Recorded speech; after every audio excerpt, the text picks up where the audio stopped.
기도하겠습니다. 살아계시는 하나님, 일하시는 하나님, 오늘 우리 가운데 임마누엘로 임재하시면서 말씀하십니다. 우리가 하나님의 말씀에 우리의 마음의 문 활짝 열어서 한번 힘차게 화답하겠습니다. 할렐루야. 이번 주에 요한복음 14장을 이렇게 묵상하면서 제가 떠올린 사자성어가 있습니다. 한번 올려주시죠. 까마귀 오, 합할 합, 그리고 조사 지, 그리고 군사 졸, 오합지졸입니다. 이 오합지졸이라는 단어는 그 사전의 정의를 보게 되면 규율과 기강이 약한 군대 또는 목적이나 결속력이 약한 집단을 조롱하거나 무시할 때 쓰는 말입니다. 제가 좀 더 잘난 척하게 되면 중국말로는 우허쩌주 이렇게 합니다. 물론 제 발음이 좋은지 안 좋은지는 저만 알 수 있을 거예요. 모르시니까. 예수님의 제자들을 생각하면서 떠오른 사자성어입니다. 말씀드린 대로 특히 지난 금요일부터 오늘까지 묵상하고 있는 요한복음 14장에서 예수님과 제자들의 대화를 보면서 제자들 이 정도밖에 안 되는 것인가 하는 그러한 마음을 떨쳐버릴 수가 없었습니다. 사실은 13장부터 이게 시작이 되죠. 여러분 13장 마지막 지난주에 제가 예수님께서 제자들의 발을 씻기시는 그 내용을 가지고 말씀을 전했는데 예수님께서 그렇게 발을 씻기시고 난 다음에 그들에게 하시는 말씀 또 그 말씀에 대한 말씀을 듣자마자 반응하는 베드로의 그 반응이 굉장히 흥미롭습니다. 발을 씻기셨습니다. 이 내용이 요한복음 13장 34절에서 36절까지의 말씀인데 34절, 35절 말씀 제가 한번 읽어보겠습니다. 새 계명을 너희에게 주노니 서로 사랑하라. 내가 너희를 사랑한 것 같이 너희도 서로 사랑하라. 너희가 서로 사랑하면 이로써 모든 사람이 너희가 내 제자인 줄 알리라. 그러니까 사실 어떻게 보면은 제자들의 발을 씻기시는 모습은 그 모습 가운데서도 십자가 달리실 것을 보여주고 있지만 또 한편으로는 이러한 발을 씻기는 모습이 서로 사랑하는 것임을 저희들에게 알려주시는 것이죠. 사실 제자들의 발을 씻기시는 모습은 이 땅에 섬기러 오지 아니하시고 섬기러 오신 예수님의 정말 제가 ultimate manifestation of love, 하나님 우리를 향한 사랑이 아주 가장 보여줄 수 있는 그 모습을 보여주신 것인데 여러분 이러한 말씀을 들은 지금 서로 사랑하라. 너희가 서로 사랑하면 내 제자가 될 줄 알리라고 말씀하시는 그 말씀이 끝나자마자 베드로가 이렇게 예수님께 질문합니다. 36절 말씀입니다. 시몬 베드로가 이르되 주여 어디로 가시나이까? 예수께 대답하시되 내가 가는 곳에 내가 지금은 따라올 수 없으나 후에는 따라오리라. 발을 씻기시고 그를 본으로 보여주시고 하신 말씀이 뭐냐면 너희가 서로 사랑하라. 내가 너희를 사랑하고 같이 너희 사랑하라. 그래야만 세상이 너희가 내 제자인 줄 알리라. 근데 예수님 어디 가세요 지금? 물론 사실 어떤 면에서 베드로는 예수님이 하신 말씀이 귀에 안 들어왔어요. 그 바로 전에 보게 되면 예수님 자꾸 가시겠다고 그러는데 같이 가겠다고 하는 그에게 올 수 없다고 말하는 그걸 갖고 있다가 근데 예수님 도대체 어디 가시는 겁니까? 라고 질문하는 것을 우리가 알 수 있죠. 그 13장의 내용을 보게 되면 예수님 말씀하십니다. 너 지금 나를 따라올 수 없다. 내가 가는 곳에 갈 수 없다. 올 수 없다고 말씀하십니다. 근데 베드로 포기하지 않아요. 왜 갈 수 없습니까? 예수님 저는 죽기를 각오한 사람입니다. 죽기까지 따르겠습니다. 여러분 어떨 때는 우리 예수님이 하나님이 될 수도 있고 조금 너무 무정하신 것 같아. 너무 야속하신 것 같아. 너무 하신 것 같아. 왜 그러냐면 이렇게 말하는 베드로에게 예수님 뭐라고 말씀하십니까? 나를 따라올 수 없다고 말씀하시는 거예요. 죽겠다고? 무슨? 너 오늘 밤에 3번 나를 부인할 거야. 여러분 우리는 알고 있지 않습니까? 예수님 말씀 그대로 이루어집니다. 3년을 또 쫓아다녔던 이 베드로 죽기를 각오했지만 마지막에 그의 마지막 모습은 그 여종이 물어보는 질문에 예수를 3번 부인하고 예수님을 떠납니다. 이건 정말로 오합지졸 같다라는 생각을 떨쳐버릴 수가 없었습니다. 사실 이러한 생각을 좀 더 부추긴 것이 있다면 요한복음 14장에 나오는 예수님과 제자들의 대화입니다.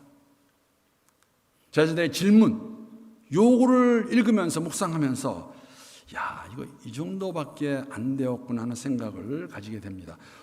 오늘 25절 말씀 보게 되면 본문 첫 번째 구절인데 이렇게 시작합니다. 25절 말씀, 내가 아직 너희와 함께 있어서 이 말을 너희에게 하였거니와. 아직 있다는 의미는 예수님께서 아직 돌아가지 않으셨기 때문에 내가 너희가 물어보는 질문, 원하는 것을 내가 이렇게 말해주고 있다라고, 아직 너희와 함께 있어서. 저는 이 말씀 가운데서 예수님의 조금 안타까운 마음, 조금 어떻게 보면은 이 정도밖에 안 될까 하는 그러한 생각을 가지게 되었습니다. 물론 25절에서 나오는 이렇게 말씀하시는 이 답은, 이 내용은 마지막으로 가롯이 아닌 유다가 질문하는 내용에 대한 것을 말씀해 주시고 하시는 말씀이에요. 무슨 이야기냐면 예수님은 마지막에 당신께서 이 세상에서 오신 목적을 이루고 떠나실 것을 말씀하고 계십니다. 성육신 하신 십자가의 죽음, 부활을 말씀하시고 계시는데 제자들은 정말 몰라요. 이해하지 못합니다. 14장에 그 내용이 나옵니다. 사실 가장 먼저 말씀드렸던 것은 베드로의 그런 반응이었고, 그렇게 삶을 산 모습을 보여주는가 하면은 도마 역시 여러분 다르지 않습니다.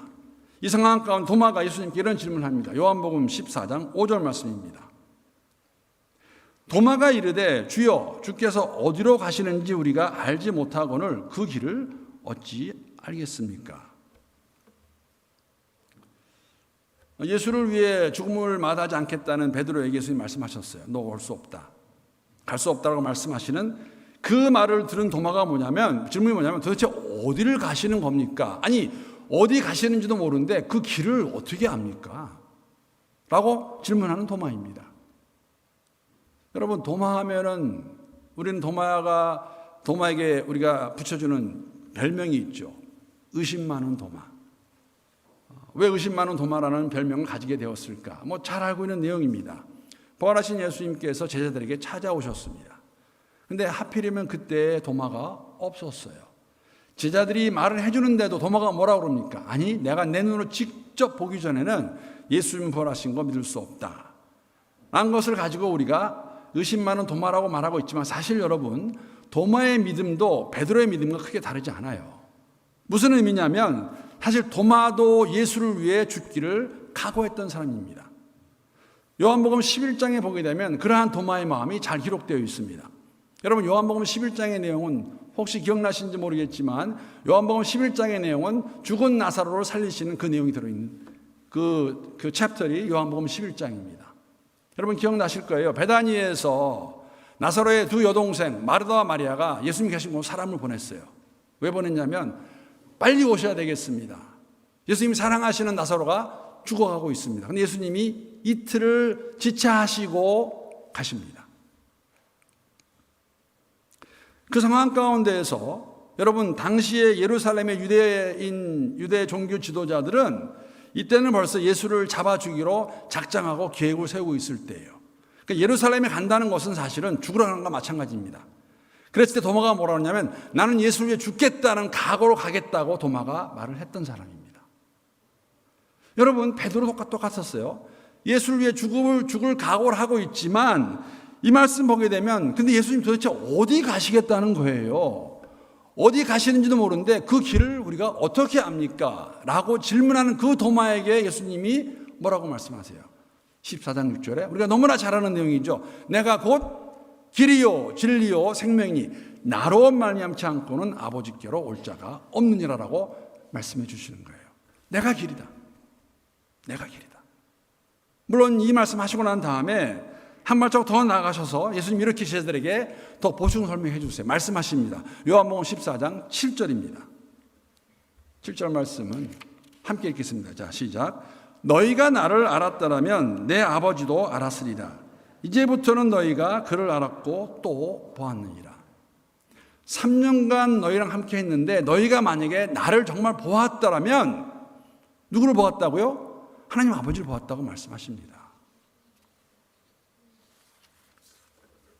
여러분, 이 말씀을 들은 도마는 베드로에게 주신 말씀을 듣고 예수님 어디 가시는 거예요 도대체? 그 길이 어디입니까? 무엇입니까? 말했다면, 자, 내가 곧 길이요 진리요 생명이니 나로 말미암지 않고는 아버지께로 올 자가 없느니라. 너희가 나를 보았더라면 아버지를 보았다 말하는 그 예수님께 여러분 빌립이 뭐라고 말할까요? 14장 8절 말씀 보게 되면 빌립이 이르되 주여 아버지를 우리에게 보여주옵소서.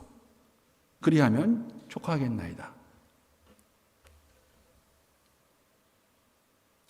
여러분 얼마나 답답했을까요?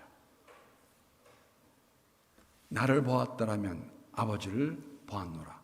그런데 예수님 아버지 좀 보여주세요 라고 질문하는 빌립. 예수님이 바로 하나님이신데 정말 몰라도 너무 모르지 않을까요? 여러분 3년간 제자들은 예수님과 함께 생활했습니다. 함께 먹고 마시고 가르침을 들었고 기사의적을 보았고, 그런데 하는 말이 예수님 아버지 좀 보여주세요. 나와 하나님은 하나이다. 바로 전에 여러분 이러한 제자의 모습이 그냥 제자의 모습으로 끝날까요? 저는 사실 목회를 하면서 이런 경험도 해보았습니다.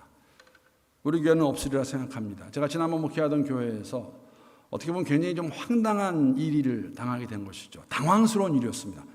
황당한 아니고 굉장히 당황스러웠어요. 그 교회에서도 우리 교회는 이제 요셉 한나 분들이 70 이상 되시는 분들인데 제가 그게 부임한 후 얼마 안 있다가 한 85세 정도 되신 분을 알게 되었습니다. 내용을 보았더니 사실은 제가 목회하던 교회에 나오신 지 한 10년 정도 되셨어요. 그러니까 그 의미는 뭐냐면 사업을 크게 하신 분이에요. 사업을 굉장히 크게 해서 그 지역에 많은 사람들이 알고 계신 분입니다.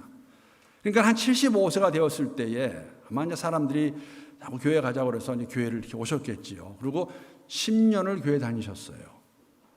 10년을 교회 다니셨는데 저랑 대화하다가 그 분께서 저한테 자신의 고민을 얘기하시더라고요. 몸도 많이 안 좋으셨습니다. 목사님, 제가 걱정이 하나가 있습니다. 제가 죽으면 혹시라도 염라대왕 앞에 갈까 봐 걱정이 됩니다. 라고 말씀하시더라고요. 저는 굉장히 당황스러웠어요. 아니 10년을 교회 다니셨는데도 염라대왕이어서 이게 갑자기 왜 나온 걸까? 여러분 제자들이 3년을 예수님과 동행했어요. 같이 지냈습니다. 그런데 와서 도마, 빌립 여기서 끝나지 않아요. 그렇게 말씀하시는 예수님께 가롯이하는 유다는 한 발짝 더 나아가서 이렇게 예수님께 요구하고 예수님께 물어봅니다.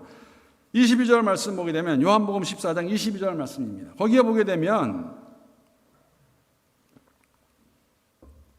사도 요한이 재미있죠. 가롯이 아닌 유다가 이르되 주여 어찌하여 자기를 우리에게는 나타내시고 세상에는 아니하려 하시나이까. 이 한마디로 말씀드리면 예수님 우리에게 말씀하지 마시고 세상에 말해서 세상도 예수님을 좀 인정하게 되는 게 아닙니까? 가롯이 아닌 유다가 누구일까? 여러분 이 가롯이 아닌 유다가 누구일까? 우리가 가룟 유다는 알잖아요. 제가 오늘 이 아침에 여러분 예수님의 제자가 12명이 있었습니다. 사도가 12사도 이름을 다 알고 계십니까? 라고 질문하면은 아마 한 4사람에서 6명 정도 알 것 같아요. 베드로, 요한, 안드레, 야고보 요 4사람 잘 알잖아요.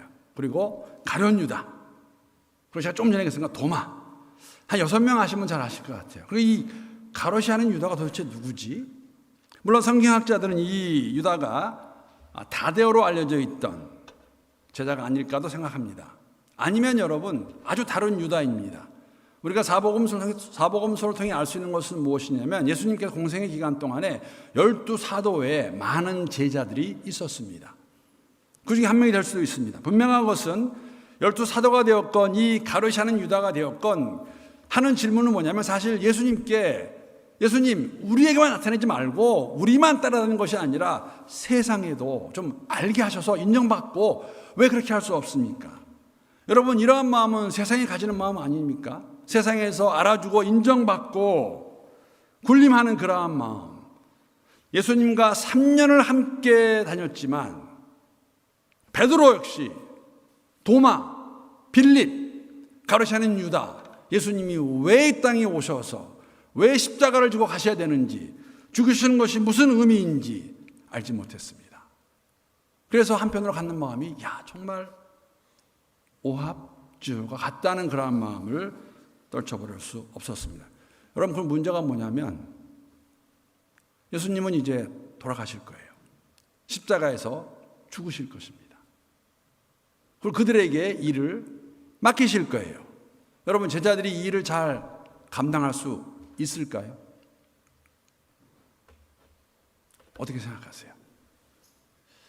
이래가지고 예수가 누구인지도 제대로 모르는데 예수님 하셨던 일 감당할 수 있을까? 그래서 주님은 그들에게 보혜사 성령을 약속하십니다. 성령 하나님이세요. 그래야 그들이 주님의 마지막 부탁, 우리가 그레이트 커미션이라고 말하죠. 그 일을 잘 감당할 수 있을 것입니다. 오합지졸의 공동체가 성령 공동체로 거듭이 나야 이들은 주님께서 마지막 맡겨주신 그 일을 이 세상에서 감당할 수 있을 것입니다. 그 성령에 대한 이야기, 오늘 본문의 내용입니다. 이 성령 하나님이 하시는 일이 무엇일까? 성령이 누구이신가? 여러분과 제가 정말 성령의 이끌림을 받아가는 그러한 삶을 살고 있는가? 어떻게 알 수 있을까? 우리 먼저 26절 말씀 보게 되면 이렇게 설명합니다. 보혜사 곧 아버지께서 내 이름으로 보내실 성령, 그가 너희에게 모든 것을 가르치고 내가 너희에게 말한 모든 것을 생각나게 하리라.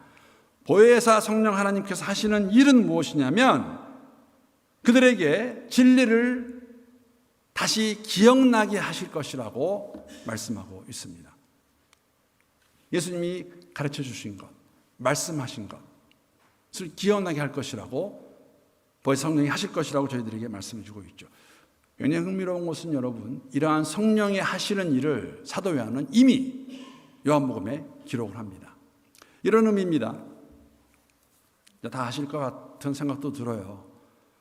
사복음서 가운데서 맨 마지막에 쓰여진 성경이 복음서가 요한복음입니다. 마태, 마가, 누가가 이미 쓰여진 다음에 요한이 쓴 복음서가 요한복음입니다. 요한이 쓰면서 오늘 제가 말씀드린 성령께서 여기 있는 말씀과 같이 성령께서 알게 하실 것이라는 것을 사실 사도 요한이 이것을 기록하고 있어요.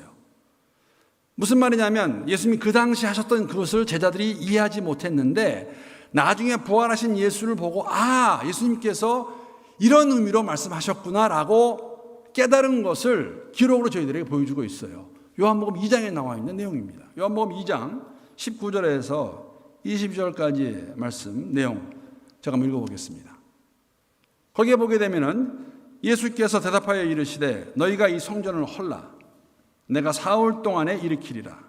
유대인들이 이르되 이 성전은 46년 동안의 지었건을 내가 3일 동안에 일으키겠느냐 하더라. 그러나 예수는 성전된 자기 육체를 가리켜 말씀하신 것이라. 죽은 자 가운데서 살아나신 후에야 제자들은 이 말씀하신 것을 어떻게 하고요? 기억하고 성경과 예수께서 하신 말씀을 어떻게 했더라? 믿었더라.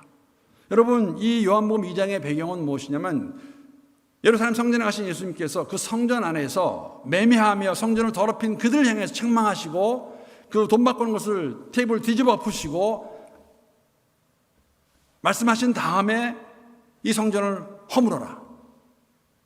내가 사흘 만에 이것을 다시 일으키겠다 하는 그 말씀하실 때에 유대인들만 아니라 제자들도 이해를 못했어요. 아니 46년 걸려서 지은 이 성전을 어떻게 사흘 만에 다시 세우겠다는 것인가? 사도 요한은 뭐라고 합니까? 부활하신 예수, 죽은 자 가운데서 살아나신 후에야 이 말씀이 기억이 났습니다. 예수님께서 그때 하신 말씀은 십자가의 죽음, 3일 후에 부활을 말씀하시는 것이구나. 보혜사 성령님이 하시는 일입니다. 진리를 깨닫게 하시고 진리를 기억나게 하십니다. 여러분, 성령님은 또 다른 보혜사예요. 무슨 얘기냐면 예수님이 하나님과 자신이 하나라고 말씀하셨어요. 그렇죠? 빌립보서 2장에 있는 말씀과 같이 내가 하나님과 예수님이 하나님과 동등됨을 취할 것을 여기지 아니하시고 이 땅에 오셨습니다. 그러니까 성부와 성자 하나이세요. 성자 예수가 아버지께로 돌아가시면 하시는 말씀이 뭐냐면 내가 아버지께로 가서 갈 때 또 다른 보혜사, 동일한 이야기입니다. 나와 같은, 나와 동질의 성령을 보내주시겠다고 말씀하시는 것이죠. 그러니까는 예수님께서 하신 그 일을 제자들이 예수님 없는 그 부활하시고 승천하셨으니까 하시는 일을 하게 하시는 분이, 기억나게 하시고 깨닫게 하시는 분이 바로 보혜사 성령이라는 것이죠. 그렇기 때문에 여러분, 보혜사 성령이 하시는 일은 예수님께서 하신 그 말씀 안에서 이루어지는 것입니다. 두 분이 다른 말 할 수 없어요. 무슨 이야기냐면 성령은 예수님이 하신 그 말씀을 깨닫게 하고 기억나게 하실 것입니다. 성령이 내재하신다는 것, 여러분 특이하고 기이한 성령의 현상 바라지 마세요. 예수께서 하신 그 말씀, 그 산 가운데서 우리에게 다 보여주셨습니다. 기록된 말씀을 묵상하는 가운데 하나님의 뜻을 바로 이해하고 살아가는 것이 바로 기억나게 하시는 것이 성령의 역사입니다. 27절 말씀 보게 되면 더 성리하시는 것을 이렇게 설명합니다. 더 큰 것이고 더 필요한 것이죠. 27절 말씀, 평안을 너에게 끼치노니 곧 나의 평안을 너에게 주노라. 내가 너에게 주는 것은 세상이 주는 것과 같지 아니하니라. 너희는 마음에 근심하지도 말고 두려워하지도 말라. 물론 제자들이 근심하고 있는 것은 맞습니다. 3년을 함께 따라다녔는데 함께 했는데 예수님 그렇게 말씀하세요. 나는 이제 가야겠다. 그럼 여러분 따라다니는 사람들은 도대체 어떻게 하라는 거예요? 이게 무슨 이야기일까? 무슨 의미일까? 근심하는 그들에게 예수님께서 보혜사 성령께서 평안을 주시겠다고, 평강을 주시겠다고 말씀하십니다. 여러분, 세상도 저희들에게 평안을 줍니다. 우리는 이것을 안정감이라고 이렇게 묘사하죠. 어떨 때 우리가 이 세상 살아가면서 이 안전감을 느낄까? I'm at peace 하는 그때가 언제입니까? 뭐 여러 가지 이해가 있겠지만 사실 아마 우리에게 가장 안정감을 줄 때는 언제냐면 내 통장에 잔고가 좀 넉넉할 때 그런 마음 가질 것 같아요. 야, 이 정도면 내가 앞으로 뭐 노후도 대책 다 끝난 것 같고 참 좋다. 그렇죠? 평강입니다. 열심히 공부해서 야, 내가 드디어 7년 만에 8년 만에 내 PhD를 받는구나. 야, 수고했다. 건강도 그렇지 않을까요? 세상이 주는 평안도 있습니다. 그런데 보혜사 성령이 주는 평안은 이러한 평안이 아님을 말씀하십니다. 이 평안은 여러분 삼위일체 하나님과의 온전한 관계 안에서 얻을 수 있는 평안입니다. 우리가 알고 있는 평안 다 아시지 않습니까? 히브리어로 샬롬이라고 말해요. 샬롬이란 단어 안에는 이러한 의미가 담겨져 있습니다. 이 평안의 의미는 깨어지고 뒤틀린 하나님과 사람과의 관계를 회복하고 회복된 상태를 의미할 때의 샬롬입니다. 무슨 말이냐면 예수가 그들과 더 이상 함께하지 아니하시고 죽으시고 부활하시고 승천하실 것이에요. 근심하는 게 당연하지만 주님 말씀하십니다. 그러나 보혜사 성령께서 함께하시는 가운데 세상이 줄 수 없는, 세상에서 얻을 수 없는 그 평강을 주시겠다고 우리에게 말씀하시죠. 그래서 우리가 고백합니다. 그 어떠한 상황 가운데서도 우리는 하나님 주시는 그 샬롬을 가지고 살아갈 수 있는 것, 그 샬롬이 넘치는 성령 공동체의 특징이 있다면 우리 교회 안에 성도들 간에 화목하는 거예요. 십자가의 도입니다. 예수 안에서. 여러분, 예수님 보여주신 다른 거 다 떠나서 제자의 발을 씻기시는 그 모습을 여러분과 제가 삶 가운데 그대로 살아낸다면 어떻게 될까요? 뭐 세상까지 갈 거 없을 것 같아요. 그냥 우리 안에서 성령이 주시는 평강입니다. 마지막 보혜사 성령이 하시는 일은 31절에서 우리가 발견할 수 있습니다. 31절 말씀 읽겠습니다. 오직 내가 아버지를 사랑하는 것과 아버지께서 명하신 대로 행하는 것을 세상이 알게 하려 함이라. 일어나라 여기를 떠나자 하시니라. 세상이 예수님께서 아버지를 사랑하셔서 그 아버지의 뜻을 따라 이 땅에 오신 것과 제자들을 택하셔서 하신 그 일들을 너희만 알고 끝나는 것이 아니라 세상에 알게 하신 그 일을 감당하실, 그 일을 이루시는 분이 성령 하나님임을 저희들에게 말씀해 주고 있습니다.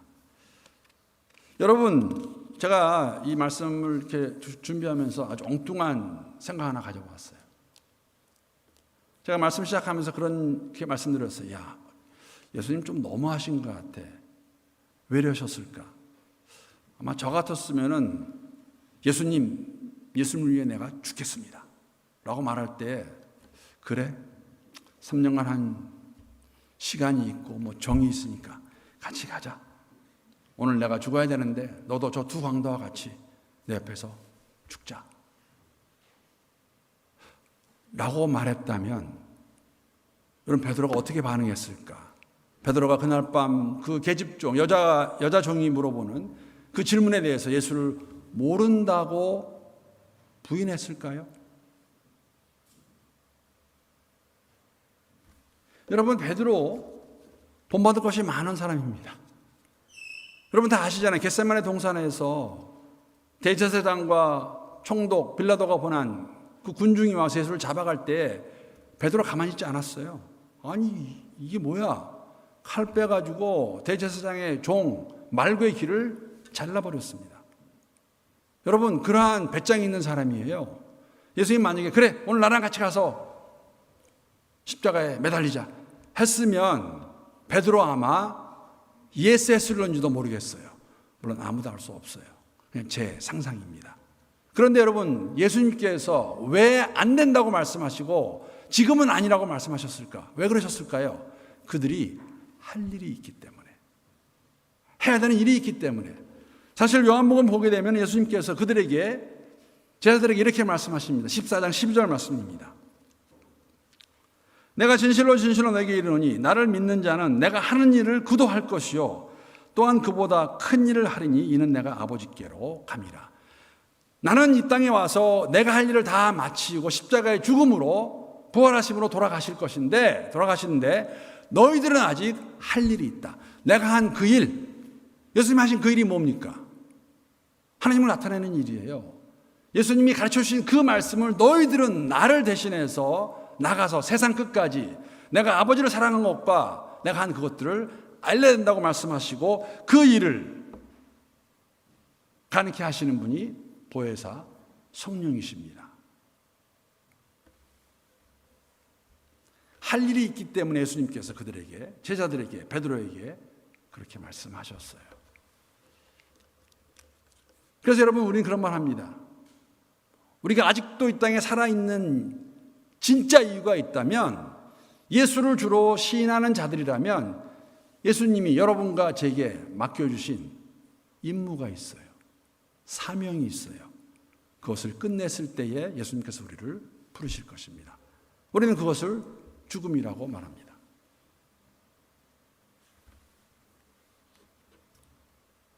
말씀을 시작하면서 제자들이 꼭 오합지졸 같다고 이렇게 말씀을 드렸습니다.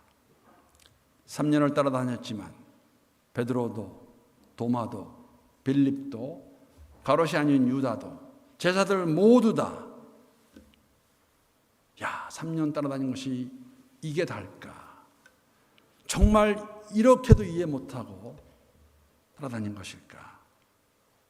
그러한 그들, 보혜사 성령이 오셔서 그들을 inside out, upside down 변화시키십니다. 그러한 삶의 모습을 저희들은 사도행전에서 볼 수 있습니다. 여러분, 저는 제가 오합지졸 같아요.